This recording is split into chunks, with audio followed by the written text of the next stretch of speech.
Hey everyone, welcome back to more Reddit stories about entitled people, crazy people, and everything in between. And as usual, we'll be checking out some more Reddit posts today. So feel free to share your thoughts about today's stories down in the comments, and we're getting right into it. Sure, you may video me at the gym, but not for free. I do calisthenics and weightlifting, and I often get people asking me to teach them certain moves. I don't really want to, in honesty, because I'm not a PT and I don't want to instruct anybody incorrectly. But I really don't want to deter anyone from exercise, and I understand me saying no would be really uncomfortable and discouraging for any newcomer. 7 out of 10 the men who ask me are actually interested in learning the move. I have great experiences with them. The other 30% have a habit of asking me to do the exercise in front of them to learn, and running off or telling me they'll do it next session. I always assumed they just got nervous. Maybe they don't want to fail in front of me until today the reason slapped me square in the face. A man came to me and asked me to show him how to do a one-handed elbow lever. I was halfway through my hip thrust set and I told him I've got my hip thrust set to do. I don't know if I have time, and he said he'd wait. So I'm doing my hip thrust set while he's watching me the entire time uncomfortably close. As in so close I initially had to tell him to move, because he had pulled up a step to sit on so close my barbell was between his legs and I was worried about his feet. I finished my set and thought, let me just get this out of the way, he's clearly dying to learn. I asked him if he can do 2 hands and he said he could. So I get to showing him how to do one, and in the peripheral of my eye I see he's filming. He initially tried to gaslight me by saying I gave him permission. Agreeing to show you and agreeing to let you film me are very different things, buddy. I told him to delete the video, and upon seeing the video, it was zoomed into my ass. A trainer at the gym overheard this and came across and tried to intervene, and I said, "No, there's been a misunderstanding, everything is fine." Because I decided at that moment that I wanted payment from the skinny videographer. In fact, I want payment from now on from every man who pressures me into teaching them without intention of actually attempting the move. I want payment in tears, sweat, and dignity. The trainer leaves, and I tell him it's his turn. And of course, he tries to wriggle out of it like they all do. "I'll do it tomorrow. I've had a full workout, I've got to get back." No, get on your knees. I'm going to pressure you exactly how you pressured me to do this one-armed elbow lever, and you're going to do it in front of all these treadmillers who's watched this entire debacle, and they're going to watch you fail. They're going to see how much weaker you are compared to a 5'2" girl. I'm going to stand over you and watch you shake an attempt while you can't even get your feet off the floor with 2 hands. I'm going to pressure you into public failure that you never wanted, make you just as uncomfortable as you made me. Announcing my sister's pregnancy after finding out my boyfriend, now ex, is the father.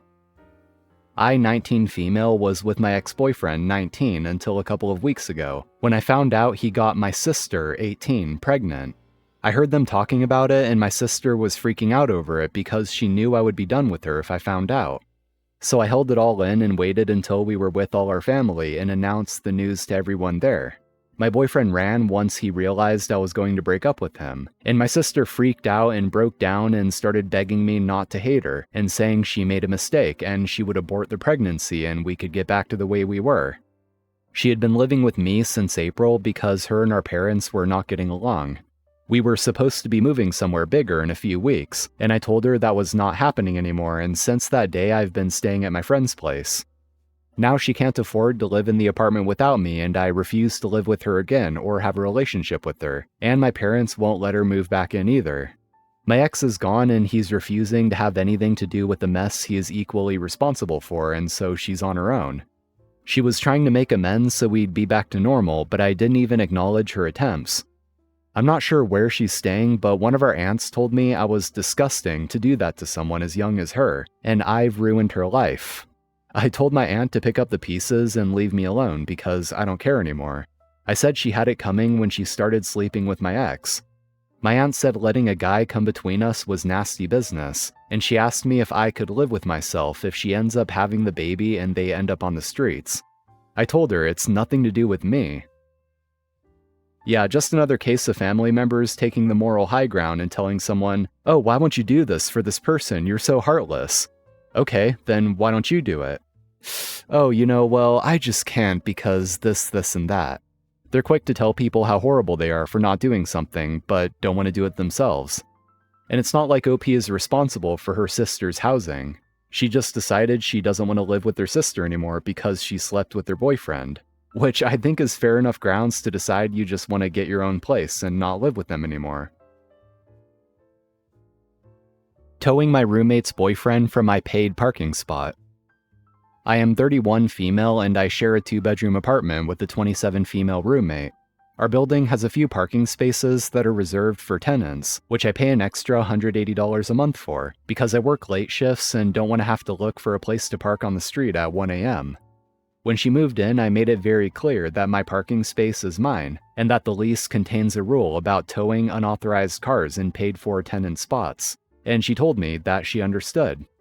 A few weeks later, her boyfriend started borrowing my spot without permission. I left a note and sent her a text to inform her nicely the first time. The second time, I found him while I was coming back from the store and asked him nicely to not park in the spot because it's not his, and I pay for it, so I'd like to use it. He laughed and said it was just a few hours. I ended up parking on the street, and that caused me to get a $75 ticket. The third time was the worst. When I came home at midnight, his car was already parked in my parking spot. I drove around for half an hour before finally parking on the street, and once again ended up with a $75 ticket. I texted my roommate and asked her to make things right. She replied that she was sorry, but didn't offer to pay me back. She assured that it wouldn't happen again. Last Thursday, it happened again. When I go out there at 1 a.m. and saw his car, I just sat there with that awful feeling in my stomach. I took a picture of the plate and the reserved sign with my apartment number and called the tow company that was listed in the lobby. They came in 20 minutes, towed his car, so I parked mine and went up to my room and just went to sleep. About an hour later, my friend barges into my room in a panic, says her boyfriend had went down and his car was gone. She yelled at me, saying that I should have called them first, asking to move the car and not having it towed. I said I had already called her, many times, and she didn't want to help me. Instead, I got multiple parking tickets for this, and she told me I was doing too much, and that it's not that big of a deal. Now he has to pay $275 to get his car back. The next day, she wanted me to cover the towing fee, and I told her I would be more than happy to split the difference if she covered my parking tickets first, and the next month's parking fee since I could not use the space. She says I am blackmailing her and I have went too far with the towing. Right now, the atmosphere in our place is super awkward and tense. Maybe I could have tried calling one more time, but I paid for the spot and I wanted to use it. I have asked many times and she never cared to help me. My friend wants me to reimburse her for a chair that broke under me. I, female 25, was at a friend's house for a game night this past weekend with a group of about 6. Everyone brought food and drinks, and we were having a good time. When about halfway through the night, I got up to use the bathroom. When I came back, I saw that one of the girls had moved from a chair to the side to my space on the couch. This didn't bug me as people shuffle around in groups, so whatever. The chair was an antique wooden chair that sat a bit lower to the ground with an added back/butt cushion. When I sat down, it immediately broke, sending me to the ground with the seat under me and the arm frames falling to the side. Everyone got quiet for a second before jumping up to help me. I wasn't hurt, just very embarrassed. For context, I'm a bigger girl, about 260 pounds at 5 foot 7 inches. My friend, female 27, was very gracious and nice about it when it happened, accepting my apologies and telling me not to worry.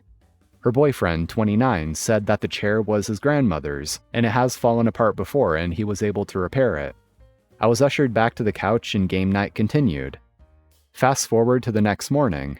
I received a text from my friend who let me know that the chair couldn't be put back together, and that from her research, it would cost about $250 to get a new one, but she'd let me know exactly how much when she found one. I was a bit taken aback, and responded confused, asking why I would be expected to pay for a faulty chair. She said that while yes, on occasion the frames would become unattached and cause it to fall apart, but that's not what happened this time. She sent me pictures of the broken chair, particularly a bent support and 2 other broken supports. She said that the chair broke under my weight and couldn't be fixed, and since the chair was an antique from her boyfriend's late grandmother, she wanted a new one for him. I responded that the chair was very old and had a history of collapsing. If they were concerned about preserving it, they should have not had it out for people to use, and $250+ for a chair I sat in for 1 second seems a bit ridiculous.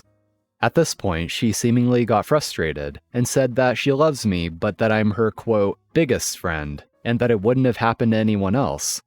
She said, "It broke from your weight plopping down all at once, not because the frame was loose. I think it's only fair you reimburse us for the chair since you're responsible for breaking it."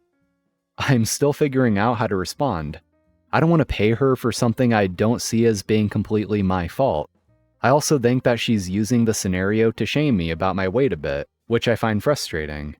My friends' opinions are mixed. A few are saying that I should just pay her and move on, even if it's not exactly my fault. One thinks it is my fault and I should pay up, and a few more think she's in the wrong for asking and I should continue to politely decline. And someone in the comments pointed out that it was probably the person who was sitting in the chair before that broke it, which is why they happened to move to the couch when OP was in the bathroom to try to play it off like they didn't break it. But in my opinion, no matter who broke it, and even if it was OP's weight that broke it, I would say this is still the fault of the hosts. Any normal chair that's meant to be sat on should be able to hold 260 pounds, no problem. If this is such a delicate chair and one with a lot of sentimental family value since it came from their late grandma, then maybe they shouldn't have it out in the open as something for guests to sit on in the first place. And if it's some kind of sentimental family item, then doesn't just buying a new one to replace it kind of defeat the purpose? And if I were in that situation and a friend broke a chair just by sitting on it, no matter how heavy they are, I wouldn't ask them to pay for it. They're just using a chair. Anyway guys, that's all for today. Thank you for watching, I appreciate it. And as always, if you enjoyed, be sure to drop a like on the video and subscribe to the channel if you haven't already for more Reddit content like this. So I'm out of here, take care and I'll see you next time.